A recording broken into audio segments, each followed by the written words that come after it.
Hello friends, অনুপমাস কিচেনে তোমাদের welcome. আজ আমি তোমাদের লেয়ারযুক্ত মুচমুচে খাস্তা নিমকি বানিয়ে দেখাবো। এই নিমকি বানানোর জন্য বিশেষ কোনো উপকরণেরও প্রয়োজন হয় না। সামান্য উপকরণেই টেস্টি নিমকি রেডি হয়ে যায়। আমার রেসিপিটি যদি তোমাদের ভালো লাগে, ইউটিউব চ্যানেল থেকে দেখলে চ্যানেলটিকে অবশ্যই সাবস্ক্রাইব করে দিও। ফেসবুক পেজ থেকে দেখলে পেজটি ফলো করে দিও। দেখো, নিমকির জন্য নিয়েছি ময়দায় দিয়ে দিলাম পরিমাণ মতো নুন আর দিলাম কালো জিরে। ভালো করে মিক্সড করে নিয়ে দিয়ে দেব পরিমাণ মতো সাদা তেল। সাদা তেলটা একটু তোমরা বেশি করেই দেবে।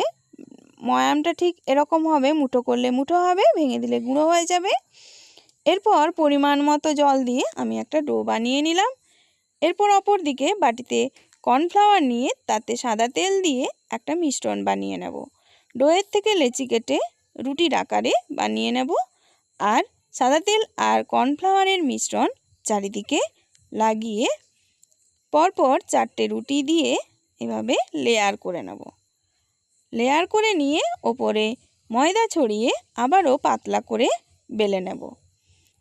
এই নিমকিগুলো খেতে হয় খুব টেস্টি, আর আমার প্রসেস ফলো করে বানালে নিমকিগুলো টেস্টি হবেই হবে, মুচমুচে খাস্তা লেয়ারযুক্ত হবে।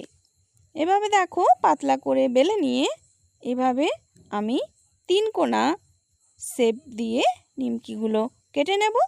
তোমরা যে যেমন ডিজাইনের পছন্দ করো সেই মতো তোমরা কেটে নিও। আমি দেখো এভাবে 3 কোণা করে কেটে নিলাম। কিছু কুচো নিমকিও আমি কেটে নেব। এই যে দেখো, এইভাবে বেলে ছুরি দিয়ে এভাবে কিছু কুচো নিমকিও আমি রেডি করে নিলাম। এরপর নিমকিগুলো ভাজবো। তার জন্য কড়াই দিয়ে দিলাম সাদা তেল দিয়ে হালকা গরম করে নিমকিগুলো দিয়ে দেব। গ্যাসের ফ্লেম একদম লোতে থাকবে।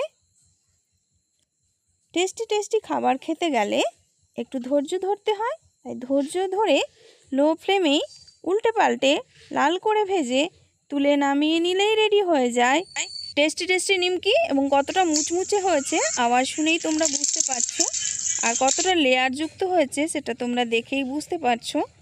এভাবে তোমরা বানিয়ে খেও, কমেন্টে আমাকে অবশ্যই জানিও। আর আমার রেসিপিটি দেখার জন্য অনেক থ্যাংক ইউ।